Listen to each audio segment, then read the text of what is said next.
The known story of Kayanoke starts in the Caldari-controlled system of Taizé, more specifically in a station around Taizé Prime, wherein the asteroid mining operation known as the Kayanoke Pit was stationed.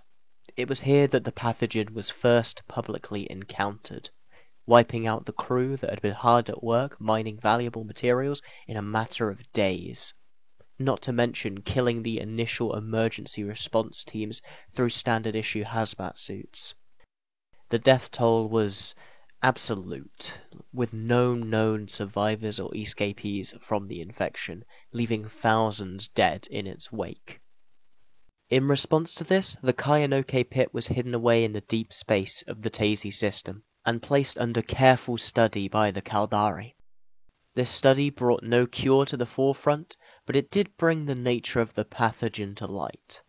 It was a small, protein-esque agent, typically referred to as a speck. This holds similarities to prion diseases, such as mad cow disease, or bovine spinal encephalopathy, which causes the spine and brain to slowly take on an aerated, spongy form as the misfolded protein tricks healthy proteins into copying its shape.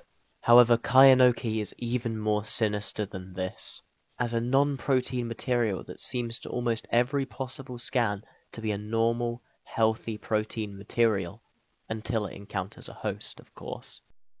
At this point, it goes from being airborne to bloodborne, traveling through the bloodstream of the host, and either rapidly consuming the nervous system, cruelly saving the pain receptors for last so the host is able to feel their body fall apart, or operating more slowly, making the host a carrier for the disease as they experience a slower degeneration of their physical and mental capacities before also finally succumbing to the pathogen.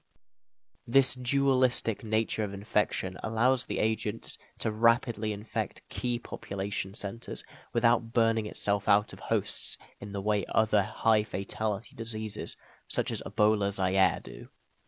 The exact origins of the Kayanoke speck are heavily debated, both in academic circles and within incessant rumors around the area. Some arguing it might simply have been a natural formation within the asteroid prior to any human involvement in the area. Others postulate that it might simply be a natural disease which mutated into a lethal form in the environment of the pit. Personally, however, given the fact that the asteroid contained materials key to faster-than-light communication, I believe it's far more likely that the Caldari woke a bioweapon, used either by the original Terrans or by some other of the ancient races, such as the Takmal, as an area denial weapon in some war long past. Or perhaps, even more conspiratorially, the pit was used as a perfect isolated testbed by the Caldari themselves to test the effectiveness of a new bioweapon. T-Virus! Still, no matter the origin of the pathogen, it was a high priority of the Caldari state to control any possible access to the speck. But despite stringent security, the pit has been breached multiple times, the first such incident being mentioned in the initial chronicle detailing the plague, wherein two presumed bandit ships raided the facility, one of which fell to the pathogen entirely, being found devoid of life later, whereas the other simply vanished, never to resurface. The second breach took place as a result of a direct attack on the site by Sancha's nation, which was headed up by Slave Tama-01, who seemed to indicate that they had gained possession of samples of the disease for their own purposes.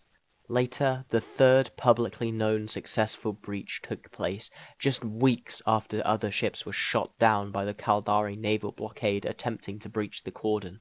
This breach is the most relevant time-wise, with the fact that another breach has occurred only being discovered weeks before cases of Kayanoke infection were discovered elsewhere. Still, no matter which actor and breach allowed the speck to spread, in recent times it certainly has. The first outbreak took place in Mutakon, on an orbital station housing nearly 1 million people, which was towed out into high orbit in an attempt to limit its spread. Soon after, like a deadly crop rising for spring, 3 more cases appeared in each of the predominant empires. Oijanen saw an unidentified spacecraft crash into it before a quick quarantine was enacted, sealed in place by a gigantic nanotech dome being placed over the major city on the planet. A Genelution biotech facility in Ifu was similarly infected and had all of its traffic shut down, with the occupants being locked inside. And, finally, an entire prospecting facility in the Galanti-held Postuvin went dark, leaving insiders to believe it was a target of the same fate as the 3 other contaminated sites. All told, these sites can be estimated to have at minimum 15 million people alive inside of them. But, given estimates of both Mutakan and Oijanen's population, as well as the previous law on how many people it takes to run a fully functional station, it's likely to be far, far more than this.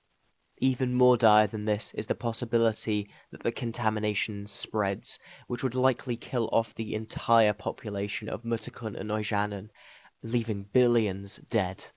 Not to mention the potential for those desperate to escape to potentially bring that contamination with them and infect the entirety of New Eden with this deadly, unstoppable disease. Equally perilous, however, is the fact that the only way to eradicate the speck that is currently known is through extremes of temperature, either in heat, at the range of about a thermonuclear detonation, or extreme cold, such as the depths of space.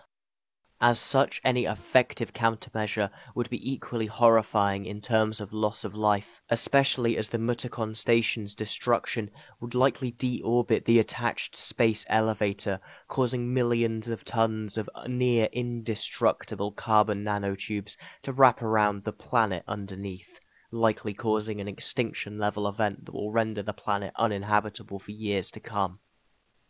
In addition to all of this, political tensions have been on the rise as a result of developments surrounding the outbreak, with a member of the Kalakiota's armed forces found dead and implicated in the latest breach, fueling dissension amongst the megacorporations that make up the Caldari State Society, the Galante being accused of covert activities within Caldari space, and an attack on several Galante civilian ships precipitated by the Caldari's navy.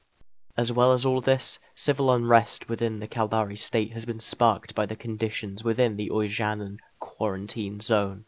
Fortunately, hope is not lost, for the enigmatic Society of Conscious Thought, a third Jovian Empire-created institution that now arguably is the most direct influence they hold within New Eden, and the successor to their position in Concord, has placed a Keepstar Citadel in Postuvin to monitor and attempt to address the situation.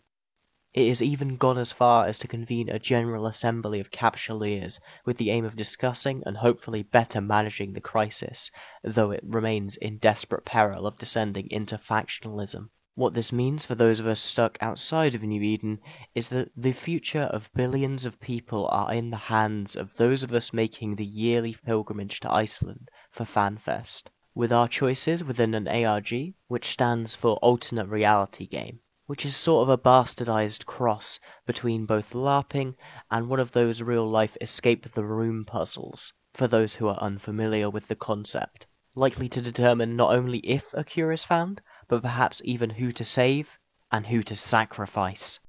All I have to say to that is, well, God help them, because we certainly won't.